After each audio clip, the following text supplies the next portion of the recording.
Welcome back. શક્તિપીઠ અંબાજીમાં ભાદરવી પૂનમના મેળાની તૈયારીઓ આરંભી દેવાઈ છે. આગામી 20 સપ્ટેમ્બરથી 26 સપ્ટેમ્બર દરમિયાન 7 દિવસીય ભાદરવી પૂનમનો મેળો યોજાવાનો છે.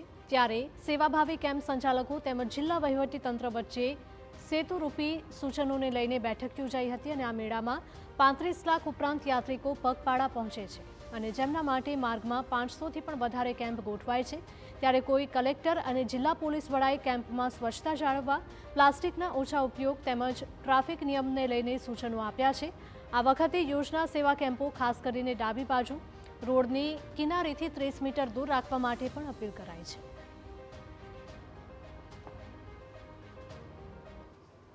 ભાદરવી પૂનમ મહામેળો 2026 જિલ્લા વહીવટી તંત્રની સાથે મળી સેવા કેમ્પો દ્વારા પણ એમાં અભિન્ન યોગદાન આપી સારી રીતે આયોજન થાય તે માટેની પણ બાહેધરી સૌએ આપેલી હતી. વિશેષ કરીને ટ્રાફિક અને કાયદો અને વ્યવસ્થાની પરિસ્થિતિને ધ્યાનમાં લેતા રોડની ડાબી બાજુએ જ તમામ સેવા કેમ્પો કરવામાં આવે અને રોડ માર્જિનથી 30 મીટર અંદર સેવા કેમ્પો કરવામાં આવે તેની પણ સૂચના આપવામાં આવેલી હતી. આ એક આધ્યાત્મિક મહામેળો છે અને આ ધ્યાને રાખીને આ આધ્યાત્મિક મહામેળાના અનુરૂપ તેઓના સાંસ્કૃતિક કાર્યક્રમ થાય જેથી કરીને કોઈ પ્રસંગ ઉપસ્થિત ના થઈ શકે.